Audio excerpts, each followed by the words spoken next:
There aren't many places in America where you can enjoy all the things that make city living great at an affordable price, but the Cleveland area is definitely one of those places. One of the things I enjoy about it are the seasons and the geography. I think we have all the amenities of a large city, but it's manageable within a smaller city. The Cleveland Clinic, the medical facilities in Cleveland. Great location. A lot of nice people. The different cultures, the ethnicity, I guess old charm of Cleveland. Tremont's a popular place where Clevelanders come to live and play, and it's just one of 11 Cleveland neighborhoods surrounding the Mittal Steel mill. Tremont is kind of an in-place, an up-and-coming place, but it would go much faster if there was no air pollution, and of course the education was better. People here and elsewhere around the city's industrial centers say they all share a common neighbor and a common problem. The steel mill is very noticeable. I mean, in the evening, at night, I can see the flame from the stack from my window, my house. I mean, the first thing you notice is the odor. Yeah, we moved here 2 years ago when my wife was pregnant with our first child, and immediately smelled the fumes. You know, on 3 or 4 times a week, it was pretty noticeable to the point, and we moved in summer, so to the point where we had to close our windows. Young dad Beatty McDonald and his wife are raising 2 small children in Tremont. He and 34,000 others in Northeast Ohio have written to Mittal's Cleveland plant manager Terry Fedor. They're urging the company to invest in a healthier future for the region and update the mill's pollution controls. It is an offensive odor. It's unmissable. And so immediately the concerns were raised for a developing child's lungs. Is just the asthma that comes along with breathing some of this stuff in. The steel mill, known as the ArcelorMittal Cleveland Works, is a neighbor to 390,000 people and half of the Cleveland public schools.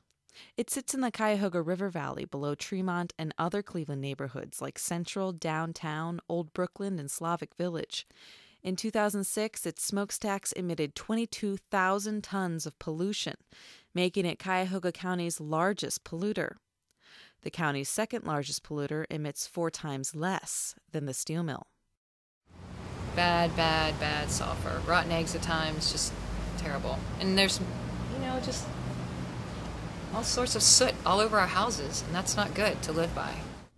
Twice a day or whatever, I smell it, but what is it that's actually causing that smell, and what are they doing when there's no smell? Even if they can't always smell the pollution, neighbors say they can see it. And you can just go on the outside of the houses in this neighborhood and rub your finger, especially if you had white gloves, and they would be full of soot. Despite the soot, other Mittal neighbors, like those in Slavic Village and Central, are also striving to protect the charm of their neighborhoods. Well, I think it's a very diverse neighborhood. It's very unique. I think it's a great neighborhood. It's the gateway to downtown. We wash our house. We use power washers to keep the dirt off. Truly, we do. Just the dirt. We have to wipe everything off during the summer. Our kids' clothes are ruined every time they go outside to play.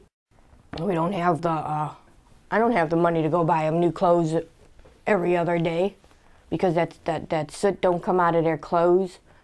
The air here is very thick. It can be overwhelming sometimes and agitating. Shatika Dixon moved to Slavic Village with her 2 children because it was affordable. When I moved over into this area, within weeks, I noticed a change in my asthma.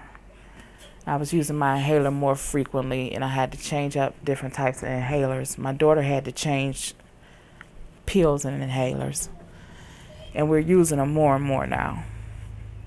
My son has asthma. He has eczema, and he gets rashes. My daughter, she has a touch of asthma. She gets migraines.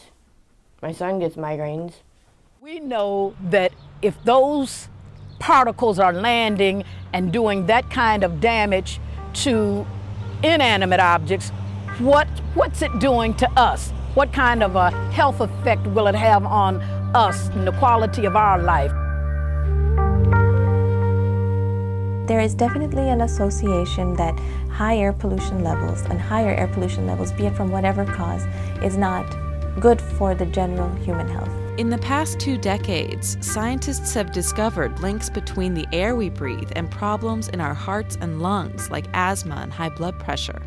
That's because fine particles are so small, less than the width of a human hair, that they slip past the body's natural defenses and travel deep into the lungs. And then whatever is adherent to that particle, be it bacteria or heavy metals or pollen grains or bacterial, portions, can exert the injurious or inflammatory effects in the lower parts of the airway. We don't go out and, in the neighborhood and enjoy activities like we should. We go to other places.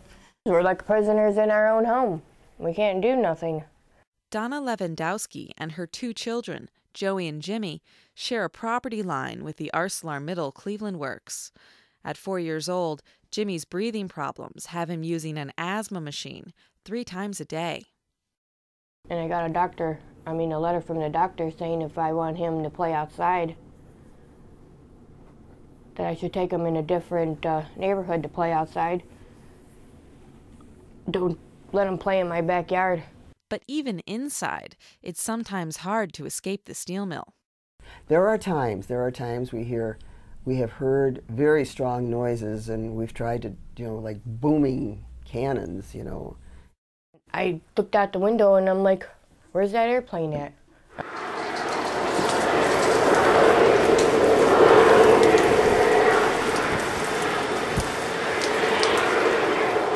It was just so loud. I can understand a little noise, but when it's like right in my bedroom and you can't go to sleep, no way. I think the people down there have a good idea of what's going on, and I think a lot of that could be remedied if they would have to spend money, of course. In addition to the tens of thousands of citizens in Northeast Ohio who are appealing to ArcelorMittal to invest in the health of the city, 526 doctors and nurses have written to the company, calling on it to reduce the amount of pollution it emits into Cleveland's air. Just 4 years ago, neighbors in Middletown, Ohio, organized to encourage AK Steel to do the same thing. This was one of the few facilities that had no controls on their blast furnace, so they basically installed controls to reduce the particulate emissions, from the blast furnace. AK Steel spent $66 million to prevent 6 tons of emissions from polluting Middletown every single day, and about $1 million of that was spent to repair or clean its neighbor's property. Citizens could call a hotline number if they had particulate on their property or on their vehicles, and AK Steel would come out. They would send an investigator out, and if there was material on there, they would be reimbursed to basically have their vehicles and their property cleaned. In Cleveland, records at the Environmental Protection Agency show many of the Cleveland Mill's pollution controls are antiquated, despite modern advances in pollution control technology. The youngest is from 1983, and the oldest dates back 65 years to 1943. Plant manager Terry Fedor declined to participate in this film, and he has consistently declined to meet with neighbors to discuss what kind of a role the ArcelorMittal Cleveland mill could play in improving the region's air quality. In a memo, the company says it holds all